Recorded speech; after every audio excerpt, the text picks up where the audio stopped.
The live TV, सच सबसे आगे। नमस्कार, द लाइव टीवी आप देख रहे हैं। आपके साथ मैं हूं आदित्य कुमार। समीर वानखेड़े को तो आप बखूबी जानते होंगे। मुंबई में एक बड़ा नाम जिसने आर्यन खान का केस देखा। आर्यन खान यानी शाहरुख खान के बेटे, जो ड्रग क्रूज वाला मामला था उसमें वो खूब हाईलाइट हुए थे। लेकिन उसमें हाईलाइट इसलिए भी हुए थे क्योंकि जब उस मामले की जांच पड़ताल हुई, चीजें निकलकर सामने आई, तो उसमें 25 करोड़ रुपए घूस लेने की भी बात थी। अब समीर वानखेड़े के बारे में जब जांच पड़ताल चल रही है तो एक एक चीजें निकलकर सामने आ रही हैं। जब विजिलेंस की टीम इसमें जांच कर रही है, विजिलेंस टीम जानने की समझने की कोशिश कर रही है कि आखिरकार क्या कुछ हुआ था और कैसे समीर वानखेड़े इतने बड़े आदमी बन गए, इतने हाई प्रोफाइल आदमी बन गए, तो विजिलेंस की रिपोर्ट में खुलासा हुआ है कि मुंबई में 4 फ्लैट के मालिक हैं समीर वानखेड़े। 5 साल में 6 विदेशी दौरे किए हैं। आप समझिए कि एक नारकोटिक्स विभाग का अधिकारी 6 विदेशी दौरे कर रहा है और उसके नाम जो है वो 4 मुंबई में फ्लैट हैं। अंदाजा लगाइए आप, इतने बड़े पैसों का मालिक कोई कैसे बन सकता है बिना किसी की कृपा हुए। और हो सकता है कि शाहरुख खान का मामला इसलिए हाईलाइटेड था क्योंकि उनके बेटे, शाहरुख खान एक बड़ी हस्ती है और उनके बेटे आर्यन खान फंस रहे थे और आर्यन खान की वजह से शाहरुख खान की पब्लिसिटी में फर्क आ रहा था, उनकी पब्लिसिटी खराब हो रही थी। तो इस वजह से शाहरुख खान पैसे देते, इसीलिए पूरा 2 प्राइवेट लोगों को लगाया जाता है। इसमें आप गोसावी का नाम भी सामने आता है कि गोसावी डील कराने की कोशिश करता है शाहरुख खान और समीर वानखेड़े के बीच में कि 25 करोड़ की बड़ी डील हो जाए, जिससे फायदा आप समझते किन किन लोगों को होना है। तो चलिए, जो कुछ विजिलेंस की टीम ने खुलासा किया है उस खुलासे पर जरा एक नजर डाल लेते हैं। दरअसल नारकोटिक्स कंट्रोल ब्यूरो के विजिलेंस रिपोर्ट के मुताबिक समीर वानखेड़े के मुंबई में 4 फ्लैट हैं। वानखेड़े एनसीबी के पूर्व मुंबई जोन के प्रमुख थे और रिया चक्रवर्ती और आर्यन खान सहित कई बड़े मामलों में जांच लीड कर रहे थे। रिया चक्रवर्ती, आप समझ गए होंगे रिया चक्रवर्ती का नाम ले रहा हूं मैं, मतलब वो सुशांत का जो मामला था, जो ड्रग्स केस पूरा हुआ था, जिस पर पूरी दिल्ली की मीडिया हावी थी, जिस पर डिबेट चल रहे थे। देखिए, ड्रग्स दो, एक एंकर को भी बकायदे आपने सुना होगा, तो वो सारी चीजें, उस केस को भी उन्होंने देखा था। वानखेड़े पर आर्यन खान केस में शाहरुख खान से कथित रूप से 25 करोड़ रुपए के घूस मांगने के आरोप भी लगे हैं। विजिलेंस रिपोर्ट में बताया गया है कि वानखेड़े ने 5 साल में 6 बार विदेश यात्रा की। मतलब यहाँ इंसान सोचता है कि साल में एक बार हम कहीं छुट्टियों पर चले जाएं, कहीं पिकनिक मनाने चले जाएं, कहीं वाइफ के साथ चले जाएं, फैमिली के साथ चले जाएं, गेट टुगेदर कर लें। लेकिन यहाँ तो भैया 5 सालों में 6 बार विदेशों का दौरा हुआ है। आप समझ सकते हैं विदेशों के दौरे कब होते हैं। विदेशों के दौरे तभी ज्यादा होते हैं जब कमाई कहीं और से ही आ रही। नारकोटिक्स कंट्रोल ब्यूरो के विजिलेंस रिपोर्ट में समीर वानखेड़े के बारे में कई खुलासे किए हैं। वानखेड़े एनसीबी के पूर्व प्रमुख जोन थे। रिया चक्रवर्ती और आर्यन खान सहित कई हाई प्रोफाइल मामलों की जांच भी उन्होंने की थी। ड्रग्स के मामले में आर्यन खान को फंसाने के लिए शाहरुख खान से कथित रूप से 25 करोड़ रुपए के घूस मांगने के भी आरोप लगे थे। अब इस आरोप में वानखेड़े खिलाफ सीबीआई जांच के बीच ये विजिलेंस रिपोर्ट सामने आई है। विजिलेंस रिपोर्ट में बताया गया है कि समीर वानखेड़े ने 2017 और 2021 के बीच 6 निजी विदेश यात्राएं की हैं।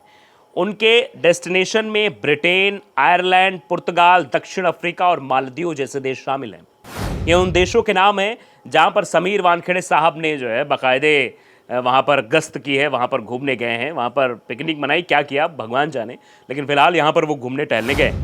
हिंदुस्तान टाइम्स की खबर में कहा गया है कि विजिलेंस रिपोर्ट मुताबिक इन विदेश यात्राओं के लिए समीर वानखेड़े ने 8,75,000 रुपए खर्च किए, जो विजिलेंस रिपोर्ट के मुताबिक वास्तविक खर्च से काफी कम है। अब जो वास्तविक खर्च है इन विदेश यात्रा में जाने का, उससे काफी कम है। लंदन की 19 दिनों की यात्रा के लिए वानखेड़े ने 1 लाख का खर्च दिखाया और कहा कि वहां रिश्तेदार के साथ रहे।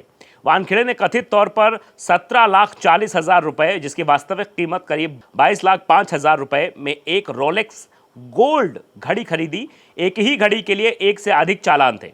विजिलेंस रिपोर्ट में यह भी दावा किया गया है कि वानखेड़े के मुंबई में 4 फ्लैट हैं। इस पर समीर वानखेड़े ने कहा कि वास्तव में उनके पास मुंबई में 4 नहीं बल्कि 6 संपत्तियां हैं और सभी विरासत में मिली हैं। यानी आप समझिए कि भैया चांदी है समीर वानखेड़े साहब की। समीर वानखेड़े साहब ऐसे हाई प्रोफाइल केस देखते हैं जिन केसों को पाने के लिए और जिन केसों पर जांच पड़ताल करने के लिए बहुत सारा सब जगह से जो है कृपा राशि भी आती है। और शायद उसी कृपा राशि की कृपा है कि इतने सारे जो है फ्लैट बन गए, इतनी सारी संपत्तियां आ गई, रोलेक्स घड़ी आ गई, 22-22 लाख की घड़ी, 22 करोड़ की भी घड़ी आती है, बहुत महंगी महंगी रोलेक्स की घड़ी आती है, वो सब आ गई।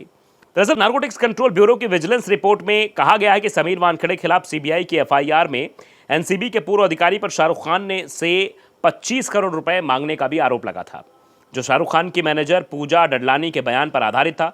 डडलानी के कथित तौर पर कॉर्डेलिया क्रूज पर छापा मारने और आर्यन खान को गिरफ्तार किए जाने के बाद 50 लाख रुपए का एक बैग सौंपा दिया था। वो बैग भी दिया गया था। सीबीआई की एफआईआर में कहा गया है कि समीर वानखेड़े ने आर्यन खान मामले में एक स्वतंत्र गवाह केपी गोसावी को फ्री हैंड दिया। मतलब एक ऐसा व्यक्ति खड़ा किया गया जिसका कोई उस केस से मतलब नहीं था, जो प्राइवेट जासूस कह सकते हैं आप उसको, कि प्राइवेट जासूस के तौर पे केपी गोसावी काम कर रहे थे। केपी गोसावी को इसमें मोहरा बनाया गया। केपी गोसावी की कार में एनसीबी कार्यालय उसको लाया गया। किसको? आर्यन खान को। आर्यन खान जो है इस सरकारी गाड़ी में नहीं आया, केपी गोसावी के साथ आया। सीबीआई ने दावा किया कि सिद्धार्थ शाह ने कथित तौर पर आर्यन खान के पुराने दोस्त अरबाज मर्चेंट को चरस की सप्लाई की थी, लेकिन सिद्धार्थ को रिहा कर दिया गया था और आर्यन खान को पूरी तरीके से फंसाने की कोशिश की जा रही, जबकि आर्यन खान को रिहा भी कर दिया गया, तो कोर्ट की तरफ से बाद में रिहा कर दिया गया। तो 22 लाख की ये रोलेक्स वॉच कहां से आई? इतना बड़ा पैसा कहां से आ गया समीर वानखेड़े के पास? ये अपने आप में बड़ा सवाल है और यही सवाल शायद जानने की कोशिश अब की जा रही है कि भाई विजिलेंस टीम जो जांच कर रही है, जो सीबीआई जो जांच कर रही है, समीर वानखेड़े अब एक के बाद एक मामलों में फंसते हुए नजर आ रहे हैं। कहीं से रास्ता दिखाई नहीं दे रहा। समीर वानखेड़े अब करेंगे तो करेंगे क्या? समीर वानखेड़े उस वक्त काफ़ी हाईलाइट थे। कहा जा रहा था समीर वानखेड़े किसी के इशारे पर काम कर रहे हैं। सब कह सकते हैं कि उनके ऊपर किसी का हाथ था उस वक्त, लेकिन आज उनकी स्थिति क्या है ये पूरा देश देख रहा है। सीबीआई की तलवार उनके ऊपर लटकी हुई है और फिर उसके बाद चैट वैट भी सामने आ रही है। शाहरुख खान समीर वानखेड़े की बातचीत की चैट भी सामने आई है और बहुत सारी चीज़ें अब एक के बाद एक चीज़ें जो है निकलती हुई सामने आ रही हैं। ये कहा जा रहा है कि समीर वानखेड़े के पास इतनी संपत्ति कहाँ से आ गई। समीर वानखेड़े इस बात का जवाब दे। समीर वानखेड़े जब विदेश यात्रा करने जाते थे तो इतने कम पैसे में उनकी विदेश यात्रा कैसे हो जाती थी? कहीं ना कहीं उनके बड़े लोगों से डील अवश्य रहती होगी, क्योंकि जो वो खर्च दिखाते थे, क्योंकि वो सरकारी भी खर्च होता था, किसी काम को लेकर भी खर्च है तो वो संपत्तियों में ऐड किया जाएगा। आपके उस खर्च को भी सरकार उस पर नज़र रखती है, इनकम टैक्स नज़र रखती है कि आपने कहाँ पर कितना पैसा खपाया है। तो इसलिए उन पैसों को भी छुपाने की कोशिश कि नहीं, हमने 10 लाख में यात्रा कर ली, हम अमेरिका चले गए, हम लंदन चले गए, यहाँ पर 10 दिन रहे, यहाँ पर 20 दिन रहे, लेकिन हमारे इतना कम खर्चा हुआ, जबकि वो कहा ही नहीं सकता इतना कम खर्च वहाँ हो सकता है। आप आमतौर पर जाइए कि आप अगर मनाली का ट्रिप करते हैं, अगर आप अपनी फैमिली के साथ जा रहे हैं, तो वहाँ कम से कम 25 से 30 हज़ार वहाँ खर्च हो जाते हैं, जबकि वो देश में है। मनाली आप 3 से 4 दिन का करते हैं। अगर आप महीने भर का ट्रिप करेंगे तो हो सकता है लाख 1.5 लाख से ऊपर का बिल बन जाए। लेकिन वही समीर वानखेड़े लंदन जाते हैं तो लंदन में इतना कम पैसे आना, ये साफ तौर पर दर्शाता है कि समीर वानखेड़े एक तरीके से चाल के तहत काम कर रहे थे, एक पूरा स्क्रिप्ट तैयार कर रहे थे। 5 सालों में 6 विदेश यात्रा, 22 लाख की घड़ी, वो भी रोलेक्स की। रोलेक्स बड़ी कंपनी है।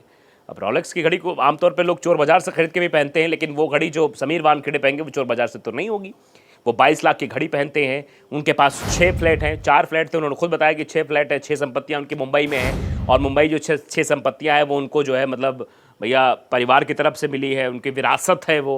अब क्या कुछ है ये तो विजिलेंस की टीम जांच कर रही है, सीबीआई भी जांच कर रही है। जांच में सब कुछ सामने आ जाएगा, लेकिन जिस तरीके से अब समीर वानखेड़े फंसे हैं, उनको बचाने वाला कोई नजर नहीं आ रहा है। द लाइव टीवी अगर आपने सब्सक्राइब नहीं किया है जरूर करिए, बेल आइकन दबाइए ताकि सच खबर आप तक पहुंचती रहे। नमस्कार। द लाइव टीवी, सच सबसे आगे।